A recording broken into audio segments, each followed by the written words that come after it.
Hey y'all, Zach McDonald, your real estate agent with Real Property Associates, and this is my Seattle real estate market for May 2022. What a crazy start to the year we've had in the Seattle housing market. We started off just raging hot. We've had record high prices already multiple times this year in Seattle and Bellevue and all the surrounding areas, specifically King County and Snohomish County.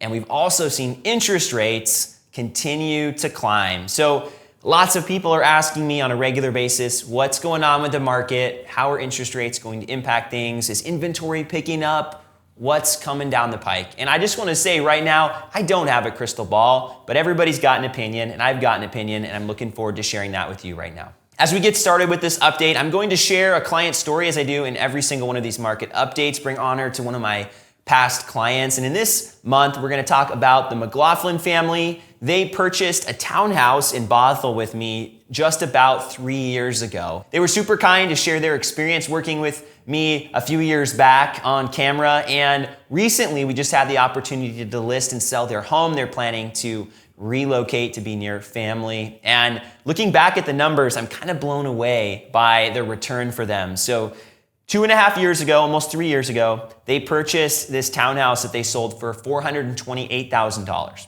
Okay, they put 5% down. So let's just call it $30,000 total for closing costs, down payment, things like that. I couldn't find the exact number when I was looking. They recently sold for $750,000, which if you just look at the appreciation in the value, 75%, crazy. But if you think about the cash on cash return, $30,000 investment, they ended up selling their house and walking away with almost $250,000. That's crazy.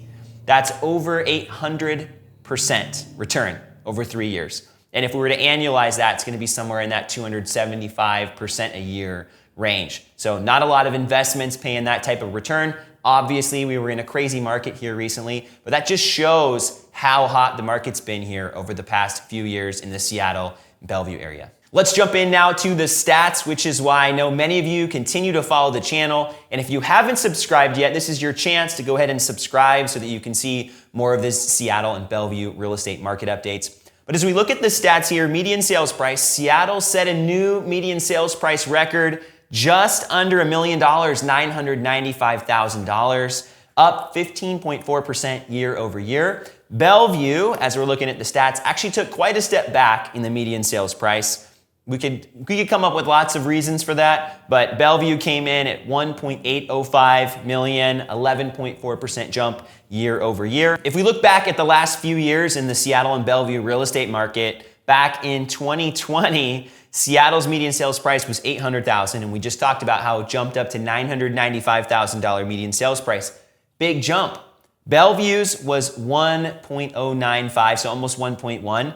And now we're talking about 1.805. So huge, massive jump over the past few years, specifically in Bellevue, but any real estate market would say that this is a good return here over the past few years for anybody that has bought or sold here in the Seattle area. Let's consider a few more stats as we wrap up this portion of the market update. And the first one I want to focus on is the percentage above asking price. So last month in April, we still saw a pretty large amount over asking price for single family homes, 12.1% above asking price across Seattle and 15.8% across Bellevue. Closed sales in Seattle was down 18.3%, and same thing in Bellevue, 14.2% down. But if we look back over historical averages, we're seeing very normal amounts of closings.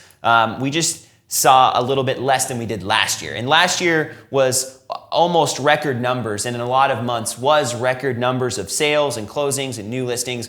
And we're seeing a little bit of a pullback from that compared to last year, but historically pretty normal numbers of new listings and also closings. Speaking of new listings, we had just over 1,000 new listings in Seattle and 162 new listings in Bellevue. Again, down a little bit year over year in Seattle and up just slightly in Bellevue. Pending sales were down also 20.6% in Seattle, 21.6% in Bellevue. This brings us to the inventory conversation. And in Seattle, we had 480 listings on the market at the end of the month, which is down 27.7% year over year, and even more if we look back at the COVID year, Bellevue homes for sale up quite a bit, 89 homes on the market in Bellevue. I'm going to venture to say that this has something to do with how extremely expensive Bellevue is and the rising interest rates, but again, that's pure speculation. But in Seattle, things have seemed to continue on and keep picking up. In Bellevue, we're seeing things slowing down a little bit. Maybe it has something to do with the higher price point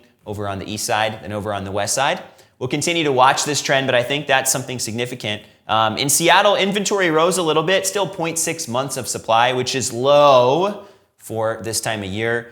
We're talking about record lows right now for inventory levels. And historically speaking, heading into the spring and summer months, we start to see those numbers pick up, and they are picking up a little bit, but not a lot. Last year in Bellevue, we had 0.5 months of supply at this time.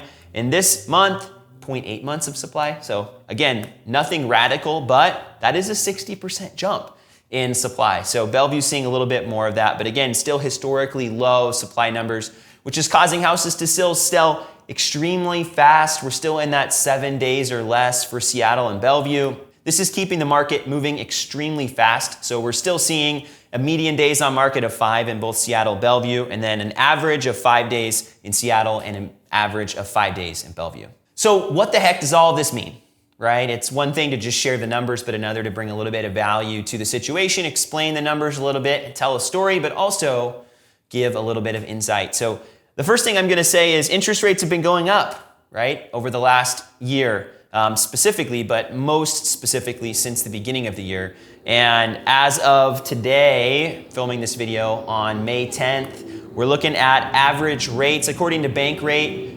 5.57% is the averaged 30-year fixed rate that they're posting on their website. Freddie Mac's data is a little outdated at this point, and so they were still seeing similar numbers last week at the end of the week.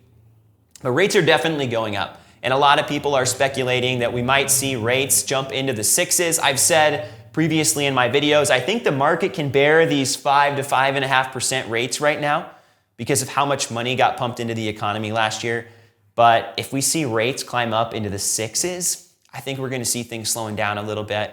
Definitely seeing just anecdotally less action on some of my listings, especially the higher priced ones. I think fewer showings, definitely changing up some of the pricing strategy. I think some of the price it low and hope to get the crazy offers might not be the best strategy right now for sellers. But the market's still moving. There's still buyers that are really excited to purchase homes and can afford to purchase homes. But I think these interest rates going up are causing people potentially to think twice about if they own a house, selling that house and buying another one, because, well, you're going from maybe a 3% rate, which is a super, super record all-time low, to maybe a 6% rate. And that's a pretty big jump monthly payment wise. And if you're buying the next house and not just buying, jumping across the river, so to speak, and buying the same house again, what's the point, right? So I think for some people, the affordability's gone down a little bit. So my prediction here, as interest rates have climbed, is we're gonna see a little bit of a slowdown as far as interest goes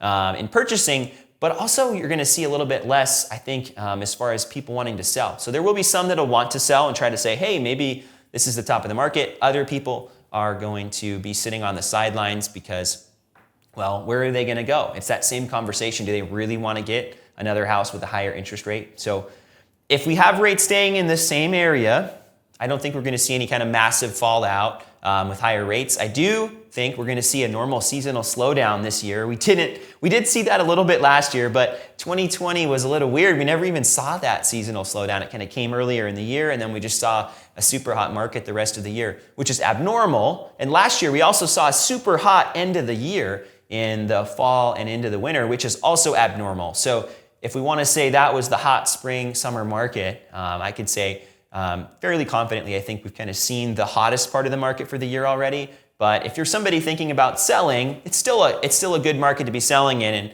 when we look at some of these numbers, less than a month's of inventory, way over asking price, record high prices. I mean, we're still in a seller's market, don't get me wrong. But as a buyer, I think if you're looking for an opportunity to maybe start getting started with the process, yes, interest rates are a little bit higher, but if you have the ability, you might be able to get into the market and save yourself some of the competition here in the coming months. So that's my thoughts here as we wrap up the month. Are interest rates going to get over 6? Are we going to see prices go backwards?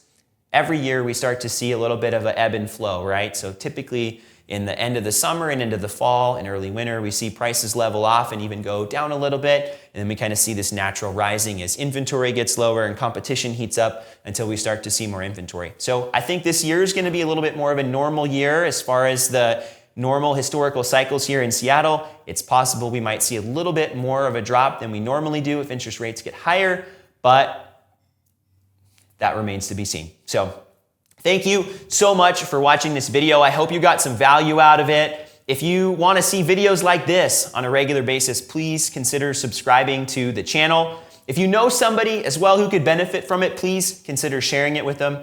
And of course, if you want to talk more about your situation, buying or selling, I'd love to connect with you.